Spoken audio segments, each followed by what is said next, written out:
Hey everyone, this is Josh Carney from Carney Media Group and the Music Tech Help Guy YouTube channel. Today we're checking out the LUXHIVE acoustic foam panels, and LUXHIVE sent over 2 boxes of their 1-inch, 1 foot by 1 foot panels. So in this video I'm going to demonstrate how to properly install these for use in your studio, your home office, or really anywhere in your house. You can even use these for home theater systems, any situation where you need to reduce sound reflections in a room and ultimately improve the sound quality for recording in a room. So let's open these up and see what's inside. So here I have a box of 12 of these. They're 12 inches by 12 inches by 1 inch thick tiles. So one of the things that's great about these is that the panels are not compressed. With a lot of other foam panels, you actually get something that resembles packing foam more so than acoustic tiles.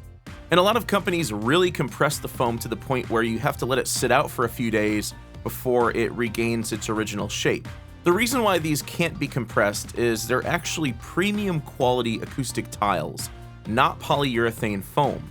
There's not much density to polyurethane foam, it's mostly air, so you have to use thicker panels and more total panels to do the same job as these LUXHIVE panels.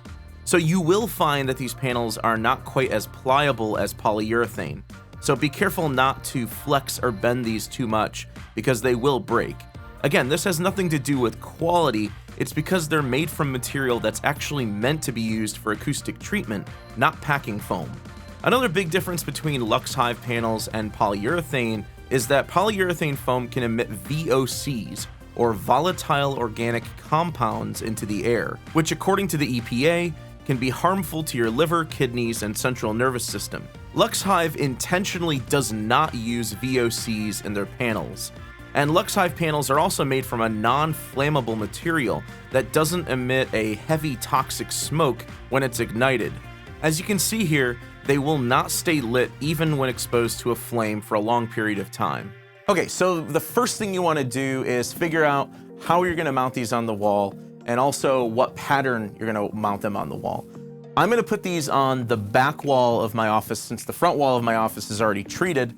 And the thing is, I really don't see any point in putting these like really high up on the wall because most of the reflections in this room are going to be coming from like head height from singing or from speakers, which are about yay high.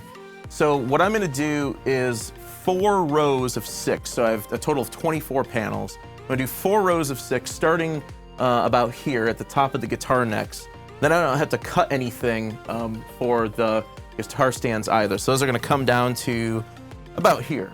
So to mount these, my preferred method is to use a caulking gun as well as some liquid nails. I find this the best, most permanent solution for holding these up. They never fall down. You do have to do a little bit of work to scrape up the glue if you decide to remove them from the wall, and you're typically going to have to repaint the wall as well. But it's pretty cheap. Caulking gun, I got this for like $4 at Lowe's, and the liquid nails is about $2, $2.50 a bottle. And I think I can get this whole thing done with about 4 or 5 bottles. Now, in a previous video, I used this Loctite spray adhesive glue, and it was really easy to use. You just spray a thin layer over the back of each panel. You put each panel up on the wall, so you don't have a bunch of excess glue that you have to scrape off or anything like that. If you pull down the panels, you're still gonna have to repaint the wall anyway, so it's not really saving the wall. However, I found that spray adhesive doesn't really work good in the long run. After about 3 or 4 weeks using the spray adhesive, my panels started to fall off the wall. And part of it's because I live in Florida, and the air is really humid, and after about a month, half of my panels had fallen off the wall. With the liquid nails, I haven't had any problems. No panels have fallen off the wall whatsoever, so I'm gonna go with that instead of the spray adhesive. So next, I'm just gonna find sort of a level center point on my wall, and this is gonna be the joining point between the first 3 panels and the second 3 panels. And I'm just gonna sort of loosely follow that line as my level point for all of the panels. So when I'm applying the liquid nails to the back, generally like to do just as thin of a sort of like square around the edge as I can. It's not always perfect. Just trying to not overdo it with the glue. These panels are pretty light, so you don't need to do like an X or anything in the middle. Some panels in the past I've drawn an X in the middle just for some extra support. One thing is this liquid nail stuff, don't get it on your carpet, don't get it on your floor, it will not come off. So I'm gonna just set this over here so it's safe, and then I'll put up the panel. Now what I like to do is alter the pattern, so I'll have one up and down, vertical, and I'll have one side to side, horizontal, and I'm gonna repeat that pattern across the whole wall.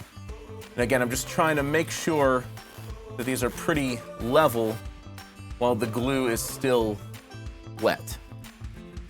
So let me just check the level here. A little off kilter. So this side needs to come up just a touch. Again, while the glue is still wet, you can kind of just push them around on the wall. There we go. So those are perfectly level.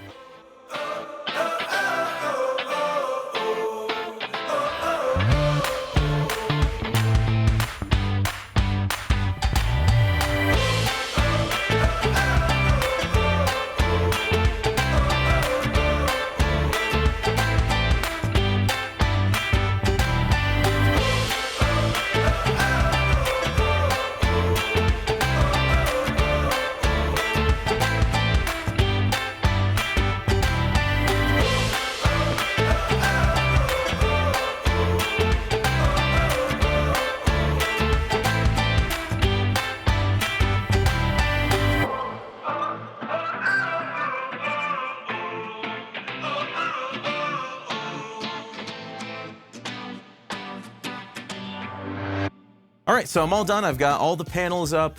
What I ended up doing is instead of 4 rows of 6, I ended up doing 2 rows of 8 and then 1 row of 6, and then I have 2 spare extra panels. It was getting to the point where I really didn't need to come down any further because the back of a couch is actually gonna go here, and I don't want the couch leaning up against the panels. So actually, just 3 rows worked out perfectly fine.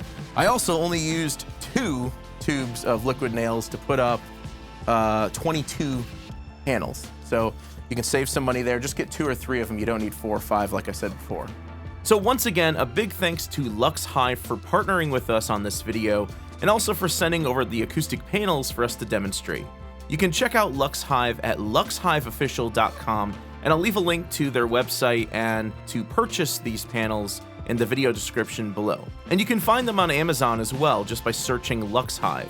Right now, they're only $89.99 US for 12 panels, so they're very reasonably priced, and you'll find that you get much better results with these than you would with other cheap polyurethane foam products. If you liked the video, please leave it a thumbs up and subscribe to the channel to see more content like this. You can also check me out on social media, on Facebook, Twitter, Instagram, and if you'd like to make a monthly contribution to the channel, you can also check me out at patreon.com/MusicTechHelpGuy. Thanks for the support, and thanks for watching.